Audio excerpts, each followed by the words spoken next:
I want you to think about the last time you gave a stranger your trust. Maybe it was a rideshare driver. Maybe it was someone you met at a party. Maybe it was someone you matched with on an app. Someone whose photos you studied, whose words made you laugh, whose attention felt good in the specific way that attention from a new person always feels good. We live in a world where meeting strangers is normal, where sharing pieces of yourself with people you have never met in person is just how things work now. Dating apps, social media, mutual followers. The walls between public and private have been coming down for years, and most of us have stopped noticing. I stopped noticing. That was my mistake. My name doesn't matter. What matters is that I'm a 28-year-old woman living alone in Charlotte, North Carolina, and what happened to me after I matched with a man named Kevin on a popular dating app 8 months ago is something that every person who has ever used online dating needs to hear. Because Kevin was not who he said he was. And by the time I understood that, by the time I understood the full scope of what he had done, he already knew more about my life than some of my closest friends. This is my story. I matched with Kevin on a Thursday night in March. His profile was good, not suspiciously good, not the kind of profile that looks curated to the point of feeling fake, just normal, genuine. He was 31, said he worked in logistics, lived about 12 miles from me. His photos showed a regular-looking guy, average build, friendly face, one photo hiking somewhere with a dog, one photo at what looked like a family barbecue. Normal. We matched. He messaged first within minutes. The conversation was easy. He was funny without trying too hard. He asked questions and actually responded to the answers instead of just waiting for his turn to talk. Within an hour, I had given him my number and we had moved to texting. Over the next week, we texted every day, long conversations, the kind that go from afternoon into late night without you noticing how much time has passed. He remembered things I mentioned in passing, a work project I was stressed about, a coffee place I liked, my sister's name. It felt like he was paying attention. It felt like he was interested. It was not attention. It was data collection. After 10 days of texting, we made plans to meet. Coffee on a Saturday afternoon, a cafe in my neighborhood that I went to regularly. I told him the name of the cafe. That was the moment everything began. I just didn't know it yet. He was already there when I arrived, sitting at a corner table, facing the door. He stood up when I walked in. The date was fine, not spectacular, not terrible. He was quieter in person than over text, which is common. He seemed a little nervous, which I found endearing at the time. But there were 2 moments during that date that I have replayed many times since. The first, about 20 minutes in, he mentioned the street I lived on. Not my address, just the street name. He said something about how that part of Charlotte had great brunch spots, naming a restaurant 2 blocks from my apartment building by name. I thought nothing of it. Charlotte is not a huge city. People know neighborhoods. The second moment, near the end of the date, as I was getting ready to leave, he said he hoped my work presentation went well on Monday. I had mentioned a work presentation in a text message once, 8 days earlier. He had remembered it. I told myself he was just attentive. I told myself it was sweet. I drove home. I texted my friend Jess that the date was okay, nothing amazing. I wasn't sure. She asked if I was going to see him again. I said, probably not. I should have trusted that feeling. I should have stopped responding to his texts right then. Instead, I kept texting him, and 4 days later, something happened that changed everything. On a Wednesday evening, I went to my gym. It is about 1.5 miles from my apartment. I go 3 times a week, usually around 6 p.m. I had never mentioned my gym to Kevin, not the name, not the neighborhood, not that I went to the gym at all. I finished my workout at 7:15 and walked out of the building. Kevin was standing across the street. He raised his hand and waved, casual, like it was normal, like running into someone 1.5 miles from your apartment outside a gym you had never mentioned was just a coincidence. He crossed the street, said he lived nearby and had just been walking past, said what a funny coincidence. I smiled. I said, yes, funny coincidence. We talked for maybe 3 minutes. He walked away in the opposite direction of where I was going. I stood on that sidewalk and I felt something cold move through me.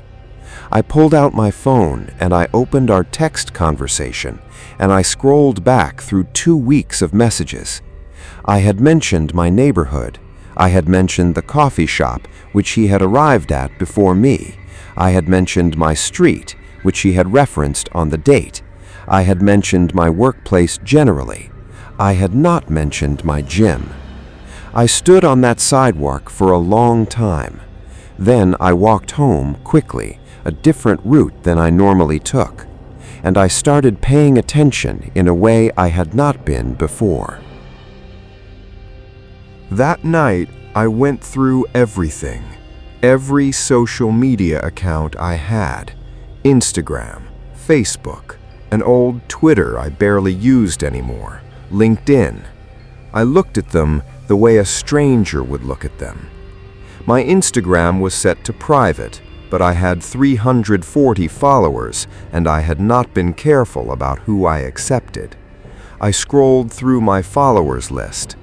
Kevin's name was not there, but there was an account created 4 weeks earlier, no profile photo, 1 follower, following 23 accounts that had requested to follow me 3 weeks ago, and I had accepted without thinking. The username was random letters and numbers. The account had no posts. I clicked on the 23 accounts this blank account followed. My gym had an Instagram. I followed my gym's Instagram. This blank account followed my gym. My favorite coffee shop had an Instagram. I followed it. This account followed it. My workplace had a LinkedIn page.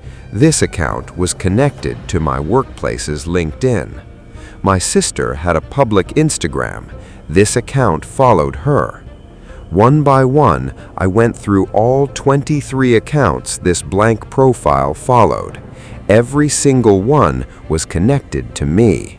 My gym, my coffee shop, my workplace, my sister, 2 of my close friends whose accounts were public, the neighborhood association page for my street, a local news account that covered my part of the city. 23 accounts, all of them pieces of my life. The account had been created 4 weeks ago. 4 weeks ago was 1 week before I matched with Kevin. He had found me before we ever matched. He had built a map of my life before he ever sent me a message. I was not breathing normally when I figured that out. I called Jess. It was 11:30 at night. She answered on the second ring. I told her everything, the gym, the street name on the first date, the blank Instagram account, the 23 follows. She was quiet for a moment. Then she said, "Unmatch him. Block him on everything, right now, while you're on the phone with me." I did it while she stayed on the line. Unmatched on the app, blocked his number, blocked the blank Instagram account, made all of my social media private, or deleted what I could. Jess said, "Have you told anyone where you live, like your actual address?" I thought about it. The coffee shop I had suggested for our date was 2 blocks from my building. He had arrived before me. He had been sitting in a corner table facing the door. I felt sick. Jess said I needed to file a report. I said I didn't think what he had done was technically illegal. She said file it anyway, create a paper trail, make sure there is documentation. I filed a report the next morning. The officer who took my report was a woman. She listened carefully. She said what he had done, the pre-match research, the fake follower account, the gym appearance, existed in a legal gray area, but that the behavior pattern was concerning and consistent with what she called pre-escalation stalking. Pre-escalation, meaning it could get worse. For 3 weeks after I blocked him, nothing happened. I started to relax.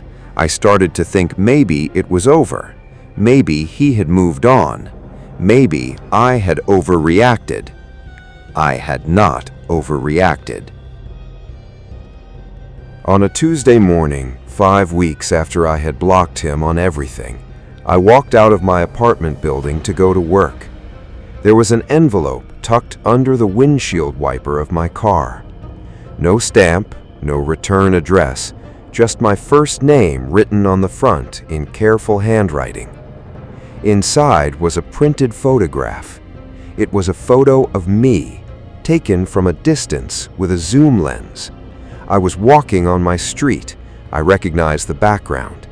I was wearing my gray jacket and carrying my coffee cup from the shop 2 blocks away. I was looking at my phone.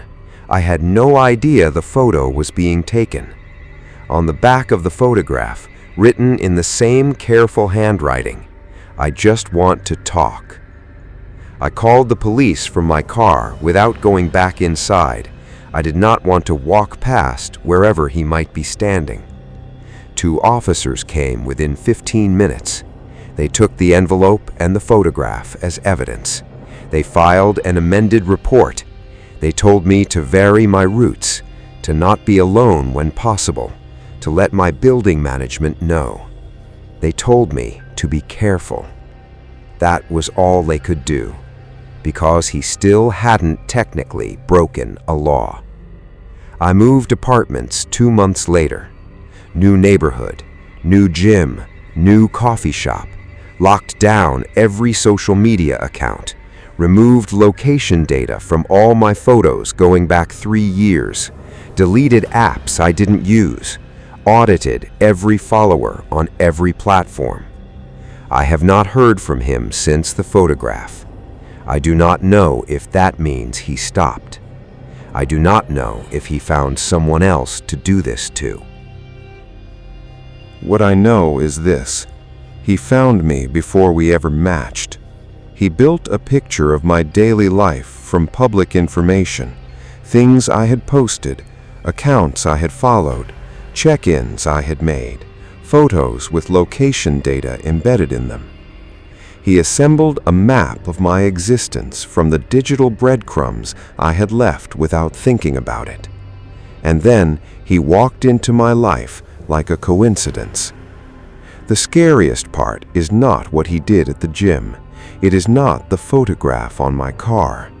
The scariest part is what I found when I went back through my Instagram and looked at the location data on my posts.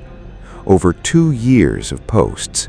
Photos at my gym, my coffee shop, my favorite restaurants, my neighborhood park. Tagged locations. Visible to anyone who looked closely enough. I had built the map for him. He just used it. I am telling you this because I want you to understand something that took me a long time to fully accept. The danger was not Kevin specifically. The danger is the information.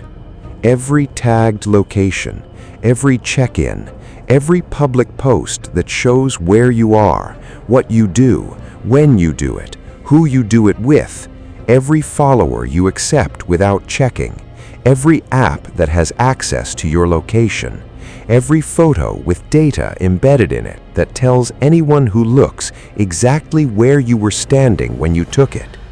We hand this information out freely because it is never felt dangerous. because the person reading it has always been, in our minds, a friend or a follower or a stranger who will never matter. Kevin was a stranger who decided to matter, and I gave him everything he needed before I ever knew he existed. Check your followers, audit your location data, make your accounts private. Think about what a stranger could learn about your daily life from your public profile. Because someone like Kevin is not rare, he is not exceptional. He is just someone who paid attention to information that you made available. Don't make it easy. Stay safe. And the next time someone seems to know just a little too much about your life, trust that feeling. It is not a coincidence. It never is.